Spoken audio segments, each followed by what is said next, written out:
وسلم تسليما كثيرا كثيرا.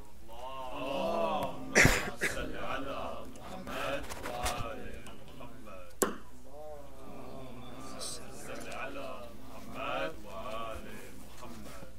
اللهم صل على محمد وآل محمد.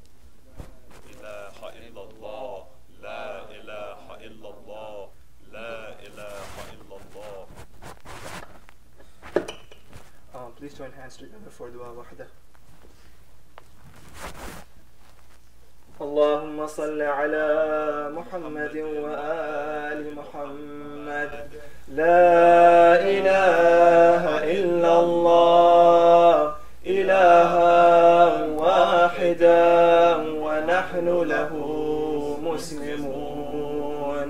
لا إله إلا الله ولا نعبد إلا إياه مخلصين له الدين ولو كره المشركون. لا إله إلا الله ربنا ورب آبائنا الأولين. لا إله إلا الله وحده وحده وحده أنجز وعده ونصر عبده وأعز جنده وهزم الأحزاب وحده. فله الملك وله الحمد يحيي ويميت ويميت ويحيي وهو حي لا يموت بيده الخير وهو على كل شيء قدير. اللهم صل على محمد وآل محمد. أعوذ بالله من الشيطان الرجيم. بسم الله الرحمن الرحيم. الحمد لله رب العالمين والصلاة والسلام على سيدنا محمد وعلى آله الطاهرين.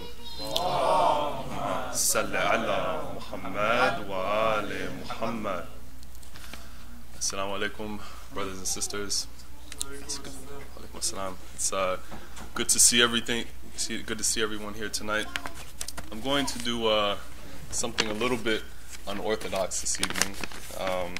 I'm actually going to just speak for a short amount of time, and then I also actually want to open it up to maybe a little bit of discussion, a little bit of feedback, because I think you all probably have a lot more intelligent things to say than I do, inshallah. But last week and in some previous evenings, I had spent a bit of time talking about Dawah, talking about sharing this gift of Islam with Ahl al-Kitab and with the people around us, be they Ahl al-Kitab or not. And I wanted to start out this evening, so to review. So last week I spent a little bit of time just laying out what what I believe and what I had heard from an author, this Muslim brother named Thomas McElwain, what he believes are the five roots of Dawah. Like we have five usul or roots of deen, of aqidah. Similarly, he thinks there are these five roots of Dawah. And to review, we said that those were, you might remember, so they were forgiveness, rejection, guidance, submission, and the definition of submission. So we can talk about those. I'm not going to go through define them really quickly. But what I wanted to spend a little bit of time, because certainly the majority belief in this country is Christianity, and so if you just roll the dice or play the probabilities, when it comes to someone that you may end up speaking with religion about, more than likely it may be someone who's Christian or secular. and I wanted to spend a little bit of time about how discuss, how I think Muslims have traditionally approached the holy book of Christianity, which is the Bible, and kind of give my opinion or feedback on some of the positives and shortcomings of how I think Muslims traditionally approach the Bible specifically. So just to kind of lay it all out, or to sort of set the framework or ideas from which I'm thinking of, let's compare the Holy Quran that we have and the Bible as it's currently. If you go to a bookstore and get a Bible, or you go anywhere and you pick up a Bible, what is that? So that book, the Bible, right, that we get from that as it's compiled in its modern day form, is not just a single book or a single revelation like the Quran is. So for us, within that Bible is mixed up, what Quran discusses is the Torah, is the Zabur, is the Injil. All of these revelations that came to Musa, Dawood, and Isa alayhi salam, all of these are in the Bible in some form or another. And in addition to those, the New Testament, which is also a part of the Bible, contains, lots of other writings of the disciples afterwards. So it contains the 4 Gospels, it contains the book of Revelations, the book of Acts, and all in all, I mean, some Christian scholars have estimated, because it was collected over a period of maybe almost a millennia.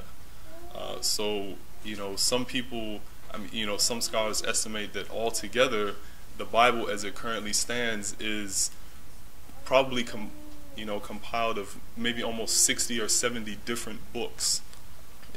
Are all compiled in this one book.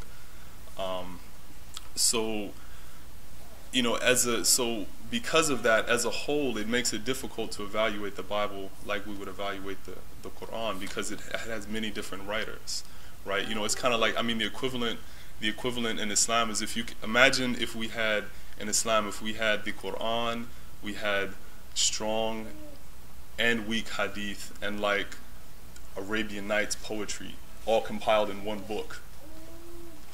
Right? This is the equivalent of what the Bible is. So imagine if you just had all that literature, in some sense, right, just compiled in one book.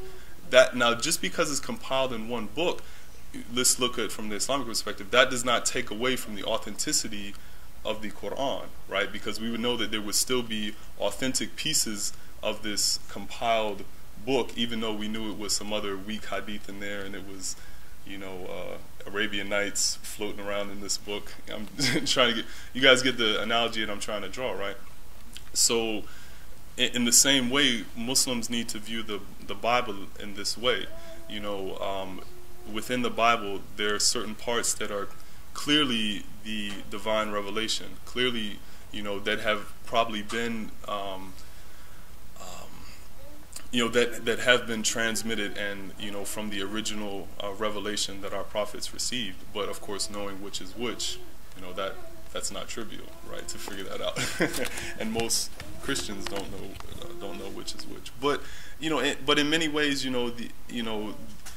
that's the so comparing the Quran and Bible, that's what makes it difficult. But I think, and even another big difference, of course, between the two is, the Quran was revealed in a single language, which makes its transmission very even and very easy to evaluate and to confirm. Whereas when you go back to just the earliest sources in Christianity, the Bible, you're dealing with Hebrew, and some parts they even have in Aramaic, which preceded Hebrew, and then other parts in Greek. So you kind of have this uneven transmission of the Bible, in different languages and such, and so that makes it hard to evaluate as a whole. But I think too often what Muslims, what I feel Muslims fall into the behavioral pattern of doing is just automatically saying, okay, well, the Bible is unreliable, therefore Christianity is unreliable, therefore you shouldn't be a Christian, you should be a Muslim. And this is not the way you should go about speaking to. It's not the way you go about doing dawah. You know what I'm saying? This is not the way you go about talking to Ahl Kitab. It's because specifically, you know, so this is one of the traditional ways. So this is one of the historical ways I think many Muslims approach the Bible. Is this issue